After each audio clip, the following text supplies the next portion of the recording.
Shaq, you've been around forever in CONCACAF. Don't need to make it sound like that, but carry on. You've seen the best of the best. Is this the worst generation of American goalkeepers you've ever seen? Yes. And I say this. I felt the same thing about Zach Steffen as I did about Matt Turner. Incredibly talented goalkeepers, but made the wrong move at the wrong time in going from Major League Soccer to big European clubs and not playing.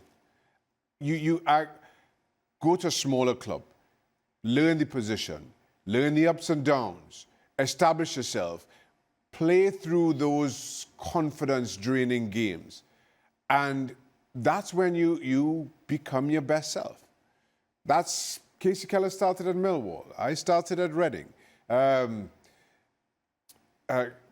You look at any number of the U.S. goalkeepers, whether we're talking Brad Freidel, again, I've Hanneman, yeah. Tim Howard, while he started at Manchester United, found his feet in playing for Everton. Yeah. But between the two of them going to the likes of City and Arsenal when they did, I just think it was too big a step for them.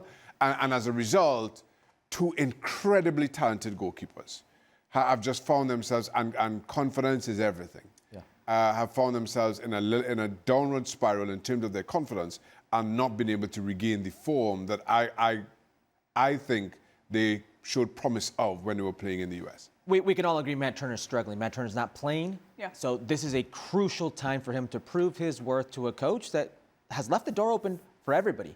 And those players behind him, everybody behind him, one of them was the goalkeeper in the Olympic Games for the U.S., which was Patrick Schulte, who plays for a very good team in Major League Soccer in the Columbus Crew that plays a very attractive brand of football that's very progressive even at the goalkeeper position.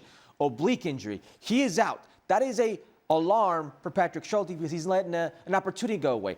You look at the other side of that. Zach Steffen's 30 years old. Zach Steffen was given his first cap after the World Cup failure to get to Russia in that World Cup 2018, along with all these kids who were given those caps, and he was supposed to be the goalkeeper of this generation. He was the chosen one for Greg Berhalter. He played the majority of the World Cup qualifying games that he was available. When he didn't, it was either injury-related or coronavirus-related. Yeah. He played all the important games.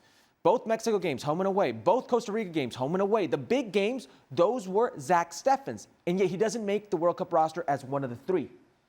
This was his chance. The last time he played for the U.S. men's national team in a meaningful game was the last game of World Cup qualifying in Costa Rica, the game that Costa Rica qualified to the World Cup for, or that playing game to the World Cup. That was the last time. We've not seen Zach Steffen in a meaningful game for almost 3 years. So Zach Steffen, per his words, I hope that Pochettino remembers me, the guy from City, that I was there. That's his opportunity. He's not played for 3 games. Both goalkeepers, coincidentally, oblique injuries. I don't even know what that is because I'm not a goalkeeper. Maybe Shaq, I understand what an oblique is, but I don't understand how you injure your oblique. I don't understand the nuance of coming back from that. But he's got to be seen. He's got to do something coming back from injury that puts some sort of doubt in Pochettino when it comes to Matt Turner that makes him think there is something here. Because you're about a year out from the World Cup. You already didn't go to one when you were the incumbent starter. So it's an alarm right now for Zach Steffen.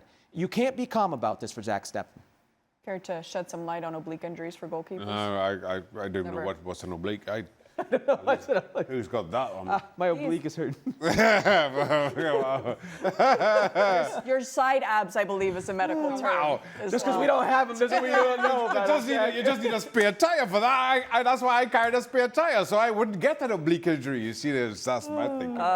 Goalkeeper tips brought to you by Shaka Hislop. If you got a belly, you don't get them injuries.